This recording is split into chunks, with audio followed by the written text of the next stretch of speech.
Ito ay likha ng isang bagong tao sa palasyo, isa sa mga spin o palabok niya gamit ang pera ng bayan na umaabot sa milyon-milyon. Ang laban ni Baste at Torre ay: una, isang pampalubag loob at panakip butas sa isyu ng matinding pagbaha at sa desisyon ng Korte Suprema na labag sa konstitusyon ang impeachment laban sa Vice-Presidente. Pangalawa, para sir-on ang pangalan ni Baste. Pangatlo, para insultuhan ang pamilyang Duterte. Narito ang katotohanan. Una, si Baste ay nag-file ng Travel Authority noong Hunyo taong 2025 pa, biyahe, Hulyo 25 hanggang 29. Pangalawa, ika-19 ng Hulyo, Sabado, sa kanyang programa na, Basta Dabawenyo, hinamon ni Baste si Torre.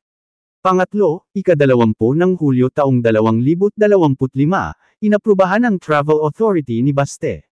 Pang-apat, ika-24 ng Hulyo, Huwebes, tinanggap ni Torre ang hamon.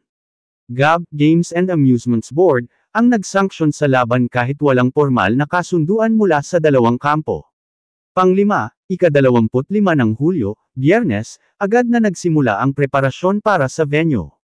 Pang-anim, umalis si Baste patungong Singapore noong ika-25 ng Hulyo gaya ng nakasaad sa kanyang travel authority. Pang-pito, ika-27 ng Hulyo, Linggo, ang petsang hiniling ni Torre bilang araw ng laban. Ngayon narito ang mga spin. Una, alam ni Torre at ng kanyang mga handler na hindi makadadalo si Baste sa ika-27 ng Hulyo dahil matagal na niyang na-file ang Travel Authority sa DILG pa noong Hunyo.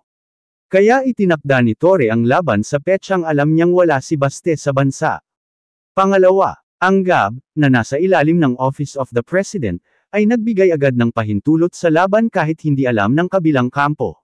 Pangatlo, nagsimulang kumalat ang impormasyon ng pag-alis ni Baste, galing sa NBI, pero hindi malinaw kung bakit nila ito inilabas. Pang-apat, ang DILG, na may hawak ng Travel Authority, matagal nang alam ang schedule ni Baste. Tandaan, si Torre ay under ng DILG. Panglima, kung tunay na tinanggap ni Torre ang hamon, bakit hindi ipinaalam kay Baste? Bakit parang magic na kumpleto agad ang venue, preparations, at promo sa loob ng 24 na oras lang? Kaya sino ang tunay na duwag? Kung tatanggap ka ng hamon, pero ikaw ang magseset ng date at oras na alam mong wala sa bansa ang kalaban, at hindi mo man lang siya in-inform. Tinanggap mo lang ang hamon para magmukha kang matapang, kahit wala ka talagang balak lumaban.